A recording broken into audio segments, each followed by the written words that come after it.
Детската градинка 8 март во населба Пржино стана енергетски ефикасна. Објектот има нова фасада и надворешна столарија, а загревањето наместо како досега со нафта ќе се врши целосно еколошки, со котел кој како енерген користи биогориво. Пред 2,5 години направивме целосна реконструкција на кровот и ги променивме азбестните табли.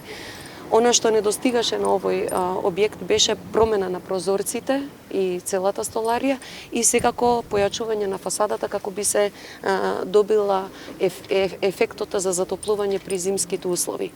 Но она што пак општина Кисела вода во меѓувреме го промовира како тенденција и идеја за воиднина и се надевам дека и по истокот на мојот мандат општината ќе го задржи исто во темпо е промената на системот за затоплување при ваквите објекти, посебно во градинките и во училиштата.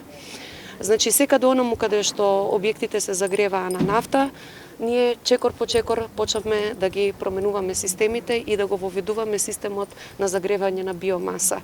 Енергетската реконструкција на оваа градинка е дел од проектот Енергетска ефикасност во општинските асоциации, финансирана од страна на Германското друштво за интернационална соработка и ЗЕЛС, преку регионален фонд за Југоисточна Европа, на кој општина Кисела вода аплицираше и беше најдобро рангирана од сите пристигнати апликации.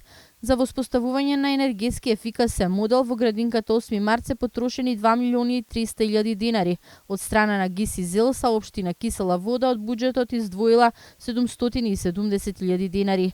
Од ГИС велат дека со промената на системот за затоплување ќе се заштедат најмалку 50% од средствата и енергијата што е потрошена.